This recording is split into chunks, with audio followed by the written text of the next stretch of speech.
Mali CEDEAO, l'heure du dégel a-t-elle sonné?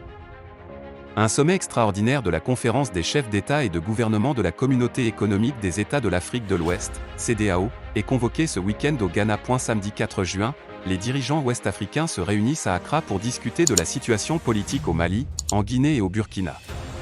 Trois pays sous sanction de la communauté internationale depuis que des militaires y ont pris le pouvoir en 2020, 2021 et 2022.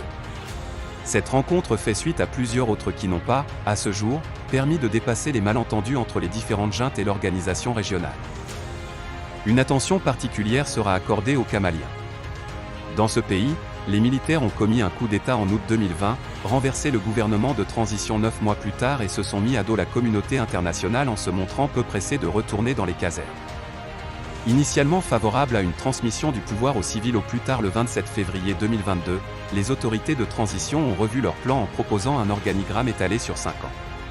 Elles s'appuient sur la nécessité de réformes institutionnelles et l'impératif de restaurer la sécurité fragilisée par l'activité de groupes djihadistes. Cette décision unilatérale a obligé la Communauté économique des États de l'Afrique de l'Ouest, CEDEAO, à prendre des mesures contraignantes. Le 9 janvier dernier, elle a prononcé des sanctions économiques et financières contre le Mali. Un embargo vivement dénoncé par Bamako qui y voit la main d'un « État extra-régional ». Allusion faite à la France avec laquelle les autorités de transition sont en conflit suite à la décision d'Emmanuel Macron de réarticuler l'opération Barkhane ayant pris le relais de Serval en 2014 au Mali. L'isolement de ce pays dépourvu de façade maritime, censé s'inscrire dans un court délai, s'est éternisé. Du coup, cette nation a été plongée dans une situation économique difficile ouvrant la perspective à des pourparlers qui devaient aboutir le 25 mars à une issue heureuse. À cet effet, le président de la transition, le colonel Assimi Goïta, a été invité par la commission de la CEDEAO à prendre part au sommet extraordinaire de la conférence des chefs d'État. La veille de cette rencontre, Macky Sall, président en exercice de l'Union africaine, UA, faisait part de son entretien téléphonique avec le colonel Assimi Goïta et se déclarait favorable à une « solution négociée ». Une attention particulière sera accordée aux Camaliens. Dans ce pays, les militaires ont commis un coup d'État en août 2020, renversé le gouvernement de transition 9 mois plus tard et se sont mis à dos la communauté internationale en se montrant peu pressés de retourner dans les casernes. Initialement favorables à une transmission du pouvoir aux civils au plus tard le 27 février 2022, les autorités de transition ont revu leur plan en proposant un organigramme étalé sur 5 ans. Vers une entente Mali-CEDEAO, Choguel Maïga l'agneau sacrificiel.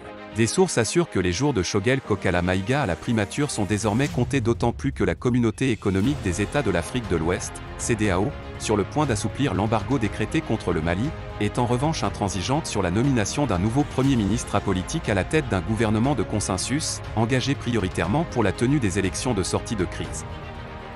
De nombreux observateurs de la scène politique sous-régionale ont acquis la certitude que le sommet de ce 4 juin 2022 de la Communauté économique des États de l'Afrique de l'Ouest, CEDEAO, à Accra, au Ghana, débouchera sur le retour en grâce du Mali au sein de l'organisation sous-régionale. Suspendu des instances de la communauté sous-régionale après le coup d'État de mai 2021, marqué par la mise hors de leurs prérogatives du président de la transition, le colonel-major à la retraite Bandao, et de son Premier ministre, Mokhtar Ouane, le Mali est depuis 6 mois sous le coup d'une batterie de sanctions dures de la CEDEAO, à compter du 9 janvier 2022.